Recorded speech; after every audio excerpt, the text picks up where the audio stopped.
Dalam penunjukan delegasi untuk musyawarah daerah organisasi wanita di suatu kabupaten, anggota yang memenuhi syarat untuk ditunjuk hanyalah Juli, Dewi, Sari, Laras, Tina, Agnes, dan Sandra. Kondisi yang harus dipertimbangkan oleh pimpinan organisasi sebagai berikut. Yang pertama, jika Sandra dipilih, Sari pun harus dipilih. Yang kedua, jika Sari dan Dewi dipilih, Tina tidak boleh dipilih. Yang ketiga, jika Dewi dan Juli dipilih, Tina tidak boleh dipilih. Yang keempat, jika Juli dipilih, Laras dan Agnes harus dipilih salah satu, tetapi tidak keduanya. Yang kelima, Laras dan Tina harus dipilih salah satu, tidak boleh keduanya. Jika pimpinan organisasi menginginkan Sandra, Dewi, dan Tina untuk duduk sebagai anggota delegasi yang harus diberangkatkan, maka bagaimana susunannya, ada berapa yang harus diberangkatkan? Nah, sekarang kita bisa lihat. Kita bisa kerjakan dulu menggunakan urutan-urutannya dari yang dikehendaki oleh pimpinan. Yang pertama, jika Sandra dipilih, maka otomatis Sari pun harus dipilih. Pernyataan yang kedua, jika Sari dan Dewi dipilih, oh ya, di sini ada ralat ya sebelumnya. Sebetulnya ini bukan Tina, tetapi ini adalah Juli. Baik, jika Sari dan Dewi dipilih, maka akibatnya Juli tidak boleh dipilih. Pernyataan yang ketiga, jika Dewi dan Juli dipilih,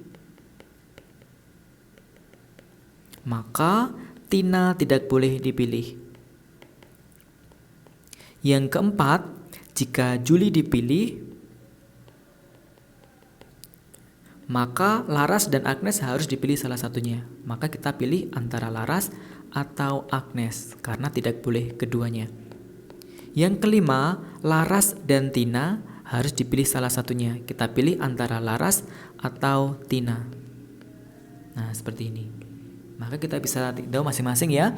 Karena pimpinan menginginkan Sandra, Dewi, dan Tina harus sebagai delegasi.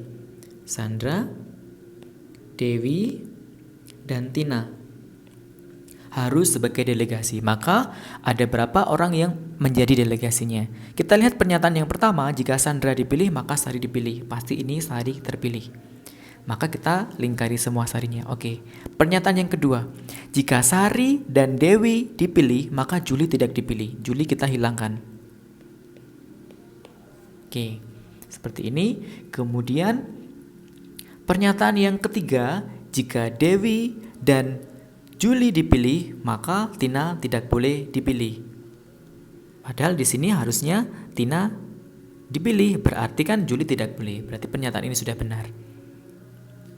Kemudian yang berikutnya, pernyataan yang kelima yaitu antara Laras atau Tina. Jadi kan disuruh memilih antara Laras atau Tina. Karena Tina sudah dipilih, maka Laras tidak boleh dipilih. Kita hilangkan. Kemudian tinggal Agnes, pernyataan yang keempat. Kalau Juli dipilih, maka harus memilih antara Laras dan Agnes. Tetapi karena Juli tidak dipilih, maka otomatis Agnes juga tidak boleh dipilih.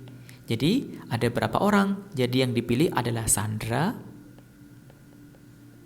Sari, Dewi, dan Tina. Jadi ada 4 delegasi yang akan dipilih. Jawabannya adalah yang C.